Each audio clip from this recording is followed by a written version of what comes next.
Hi friends, இந்த வீடியோவில் வந்து நம்ம என்ன பார்க்க போகிறோம் அப்படின்னு கேட்டிங்கன்னா, இப்போ வந்து நம்மளோட டியூட் திரைப்படம் வந்து 11 நாட்கள் முடியல எத்தனை கோடி வசூல் செஞ்சுருக்கு, அந்த ஒரு விருத்தை பற்றி அந்த வீடியோ நம்ம டீட்டெயிலில் பேச போகிறோம்.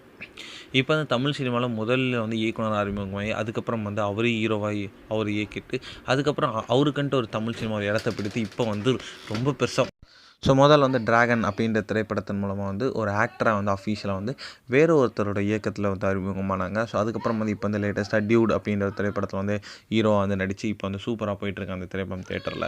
ஸோ அந்த திரைப்படத்தை வந்து கீர்த்திசரன் அவர்கள் தான் வந்து இயக்கியிருந்தாங்க. ஸோ இந்த திரைப்படத்தில் வந்து பிரதீப் கூட சேர்ந்து ஒரு மமிதா பைஜோ, சரத்குமார் இந்த மாதிரி வந்து ஏகப்பட்ட கதாபாத்திரங்கள் ரொம்ப ரொம்ப முக்கியமான ரோலில் நடிச்சிருந்தாங்க அப்படின்னு சொல்லலாம்.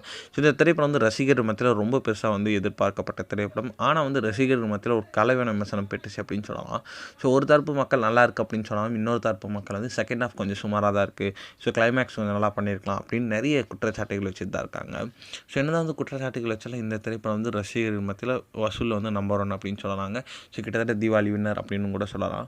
ஸோ 11 நாட்கள் முன்னாடி நம்மளோட டியூட் திரைப்படம் வந்து கிட்டத்தட்ட 108 கோடி வரைக்கும் வந்து வசூல் செஞ்சுருக்குங்க. இது வந்து நல்ல ஒரு வசூல் அப்படின்னு சொல்லலாம். ஸோ கண்டிப்பாக இன்னும் போகும் நாட்கள் எத்தனை கோடி வசூல் செய்யுது அப்படின்னு வெயிட் பண்ணி தான் பார்க்கணும்.